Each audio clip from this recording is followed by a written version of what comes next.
ఈరోజు రాష్ట్రంలో ఆర్థిక వ్యవస్థ గురించి మాట్లాడుకుంటే గత ప్రభుత్వం కన్నా ఈ ప్రభుత్వం తక్కువ అప్పులు చేసిందంటూ కూడా ప్రచారం చేస్తూ ఉన్నారు గత వారం 10 రోజుల నుంచి.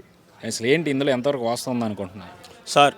గత ప్రభుత్వం కన్నా బాగా చేస్తే నిత్యావసర వస్తువులు ఎంతలో ఉండాలి, జీతాలు ఎట్టాగివ్వాలి వాళ్ళకి, ప్లస్ వాళ్ళకి ఆర్థికంగా వాళ్ళు ఎంతో మనకి నిత్యావసర వస్తువులు పెట్రోలు డీజిలు గ్రీన్ ట్యాక్స్ ఎన్ని లారీ గ్రీన్ ట్యాక్స్ ఉందండి.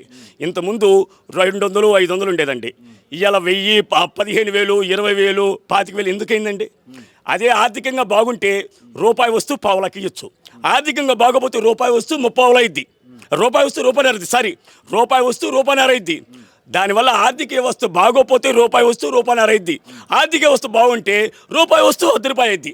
దాన్నే ఆర్థిక వ్యవస్థ అంటారు. తెలిసి తెలియక మనోళ్ళు కులాలు మతాలు ఎన్ని మాట్లాడుకుంటున్నారు. కులాలు మతాలు మాట్లాడుకోవటం కాదు, ముందు మన పిల్లలు బాగుండారా, మన ఆర్థిక వ్యవస్థ బాగుందా, మనం బాగుండామా అని దాని గురించి మాట్లాడుకోండి. కులం కూడిపెట్టదు, మతం కూడిపెట్టదు. ఆ కులాలు మతాల గురించి మాట్లాడుతున్నారు. వైసీపీ టీడీపీ అని మాట్లాడుకుంటారు. ఎవరైతే బాగు చేశారో వాళ్ళ గురించి మాట్లాడుకోండి. ప్రజల్లో ఆ విధంగా స్పందన తీసుకొచ్చుకోండి. మనం బాగుంటాం, మన పక్కింటోడు బాగుండాలంటే అప్పుడు మనందరం బాగుంటాం. ఇట్లాంటోడు ఉండటం వల్ల మనం ప్రశాంతంగా మాట్లాడుకోకుండా వైఎస్ జగన్మోహన్ రెడ్డి అతను ఇవాళ ప్రశాంతంగా మనం మాట్లాడుకోగలుగుతున్నామా? ఒకప్పుడు ఎంత ప్రశాంతంగా మాట్లాడుకునేవాళ్ళు. బావా మీ పార్టీ ఎట్ట బావా, మా పార్టీ ఎట్ట బావా అని అనుకునేవాళ్ళు. ఇలా ప్రశాంతంగా మాట్లాడుకోవడానికి అవకాశం ఉందా? లేదు. కాబట్టి ఇవాళ నేను మాట్లాడగలుగుతున్నాను. ఇంతకుముందు ఎప్పుడు ఇలాంటి మాటలు రాలేదయ్యా. నువ్వు వచ్చిన తర్వాత తుదలకు అంటారు చూడు, తుదలకు డబుల్ తుదక్కలు అంటున్నారయ్యా నిన్ను. ఎందుకంటే ప్రజల్లోనే ఒక స్పందన వచ్చేసిందయ్యా. జగన్మోహన్ రెడ్డి నువ్వు ఇంక నీ పని అయిపోయిందని చెప్పేసి ప్రజలు అనుకుంటున్నారు. ఆర్థిక వ్యవస్థ అంటే బాబు ఒకప్పుడు ఈయన ఉన్నాడు నరేంద్ర మోడీ ఇలా మత ఘర్షణలు అంటున్నాడు. మతాలు ఎందుకండి? మేము ఉన్నాడు ఇలా మణిపూర్లో ఉండారండి. మణిపూర్లో హిందువులు క్రైస్తవులు చచ్చిపోయారండి. ఎవరు చచ్చిపోయారండి? ఎవరి బిడ్డలు చచ్చిపోయారండి? మా బిడ్డలు చచ్చిపోయారు, వాళ్ళ బిడ్డలు చచ్చిపోయారండి. వాళ్ళిద్దరిని ఎట్ట ఒక లా అండ్ ఆర్డర్ మెయింటైన్ చేస్తే ఎంత బాగుంటుందండి. మిలిటరీ ఉందండి, ఎక్కడైతే గొడవ జరుగుతో 10,000 మందిని పంపిస్తే అక్కడ గొడవలు ఉంటాయండి. ఎన్ని చర్చలు పగిలిపోయినాయి, ఎన్ని గుళ్ళు పాల్గొట్టుకున్నారు. ఎవరి బిడ్డలు నాశనం అయ్యారు? మనమే నాశనం అవుతాం. ప్రజలు మీరు తెలుసుకోవాలి. మనం కులాల గురించి మతాల గురించి మాట్లాడుకోవద్దు. దానివల్ల మనమే నాశనం అయిపోతాం, మన బిడ్డలు నాశనం అయిపోతారు. మనం తిండి తిప్ప లేకుండా ఆర్థికంగా నలిగిపోయేది మనమే. అది తెలుసుకోండి.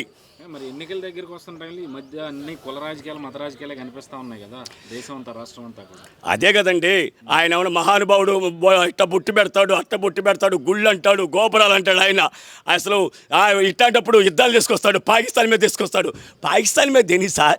మనం ఈ దేశాలు వెళ్తున్నాము, మనం క్రైస్తవ దేశము అమెరికా ఉంది. అమెరికాలో మనం వెళ్ళి హిందువులవి అక్కడ ఉద్యోగాలు చేయట్లా, వాళ్ళు క్రైస్తవులు కదా. ముస్లిం దేశాలు వెళ్ళామండి, మనం అక్కడ పెట్రోల్ కొనుక్కొచ్చుకుంటున్నాము, అక్కడ పెట్రోల్ మనం వాడుకోవట్లేదు. మన బళ్ళలో పోస్తున్నామే, మన బళ్ళు తిరుగుతున్నాయే. వాళ్ళ ముస్లిమ్స్ వాళ్ళ దేశాలు మనకు పగస్తులా? అక్కడ మన గుళ్ళు కట్టట్లేదా? మన వాళ్ళు ఉద్యోగాలు చేయట్లేదా? చూడండి, ఈ పాకిస్తాన్ ఒకటి చూపిస్తాడు ఈ నరేంద్ర మోడీ. అతను అసలు ఎంత ఎదవన్నారు ఎదవంటే నిజంగా అతను గుజరాత్ ఉందండి 20 పాకిస్తాన్ లాగా అమెరికా దేశాల్లో లేదు కదా ఉగ్రవాదం. ఇదే పాకిస్తాన్ అనేది కావాలని చూపిస్తున్నారు సార్. మనకు ఇదొక్కటే ఇరుగుదు, మిగతా దేశాలన్నీ స్నేహంగానే ఉండే. ఈడొక్కడనే చూపించి మన ఆంధ్రప్రదేశ్ ఇండియా ప్రజల్ని ముస్లిము హిందూ అనే భావం తీసుకొస్తే ఎవరి బిడ్డలు చచ్చిపోతారు సార్? మన బిడ్డలే పాడైపోతారు. మన బాంబేలో జరిగితే ఒక 20 రోజులు 4 రోజులు జరిగితే తిండి తిప్పలేకుండా అల్లాడిపోయారు సార్. అట్లాంటిది కావాలా మనకి? మణిపూర్లో జరిగింది. అట్లాంటివి మనకు కావాలా? మన బిడ్డలు బాగుండాలి, మన రాష్ట్రం బాగుండాలి, మన దేశం బాగుండాలంటే మిలిటరీని పంపిస్తే లాంటి ఆర్డర్ మెయింటైన్ చేస్తే ఇలాంటి ఎందుకుంటాయి సార్? ఎందుకు మిమ్మల్ని ఎన్నుకుంది? మత ఘర్షణలు పెట్టుకోవడానికా, కుల ఘర్షణలు పెట్టుకోవడానికా? మీ యొక్క మంచి చేస్తే మిమ్మల్ని గెలిపిస్తారు, మీరు చెడు చేస్తే మిమ్మల్ని గెలిపించరు. మీరు ఎప్పుడు మీరే ఉండాలని లేదు సార్. మీరు 25 ఏళ్ళు గుజరాత్లో మీరు ఉండారని మిమ్మల్ని పొగిడారని కదా సార్. ఇక్కడ మా చంద్రబాబు నాయుడు నీకంటే ఎక్కువ మేలు చేశాడు, నీకంటే 100 రెట్లు ఎక్కువ చేశాడు. ఛాలెంజ్ చేస్తాను.